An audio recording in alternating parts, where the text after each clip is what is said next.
ট্রাম্পের শুল্ক অবৈধ ঘোষণার পর ইইউ সহ অনেক দেশ যুক্তরাষ্ট্রের সাথে বাণিজ্য চুক্তিতে থাকতে আগ্রহ দেখাচ্ছে না। যে দেশগুলোর চুক্তি ঝুলেছিল তারাও এখন আলোচনায় আগ্রহী না। এই অবস্থায় ডোনাল্ড ট্রাম্প বলেছেন, বাণিজ্য চুক্তি নিয়ে যে দেশ খেলা করবে সে দেশের ওপর আরও চড়া শুল্ক বসানো হবে।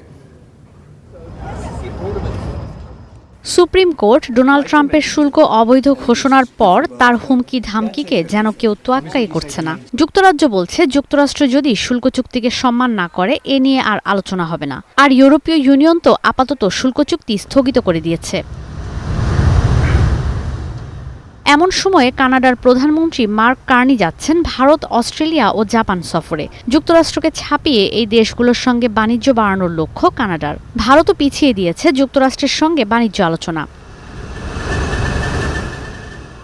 এমন পরিস্থিতিতে মার্কিন প্রেসিডেন্ট ডোনাল্ড ট্রাম্প আবারও বলেছেন, যে দেশগুলো বাণিজ্য চুক্তি নিয়ে খেলার চেষ্টা করবে সেই দেশগুলোর ওপর আরও চড়া শুল্ক আরোপ করবেন তিনি। ট্রুথ সোশ্যালে দেয়া এক পোস্টে রীতিমতো হুমকি দিয়ে সতর্কবার্তা দেন ট্রাম্প। সুপ্রিম কোর্ট শুল্ক অবৈধ ঘোষণার পর থেমে থাকেননি ট্রাম্প। শুরুতে 10, পরে 15% পাল্টা শুল্ক আরোপ করেছেন তিনি। হুমকি দিয়েছেন, যুক্তরাষ্ট্রের স্বার্থে এই শুল্ক আরোপ চলতেই থাকবে।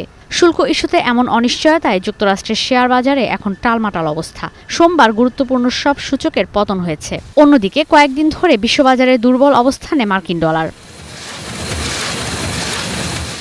এদিকে ব্যবসায়ীদের কাছ থেকে আদায় করা শুল্ক ফেরতে চাপ বাড়ছে মার্কিন প্রশাসনের ওপর। সিনেটের ডেমোক্র্যাট সদস্যরা বলছেন, $175 বিলিয়ন শুল্ক ফেরতের প্রক্রিয়া এখনই শুরু করতে হবে। শুল্ক নিয়ে অনিশ্চয়তায় আছে বাংলাদেশও। অন্তর্বর্তী সরকারের শেষ সময়ে পাল্টা শুল্ক 19% নিশ্চিত করা হয়েছে কড়া শর্ত সাপেক্ষে। এখন শুল্ক 15% হলে আগের বাণিজ্য চুক্তি কার্যকর থাকছে কিনা তা নিয়ে তৈরি হয়েছে শঙ্কা। ঈশিতা ব্রহ্ম, স্টার নিউজ।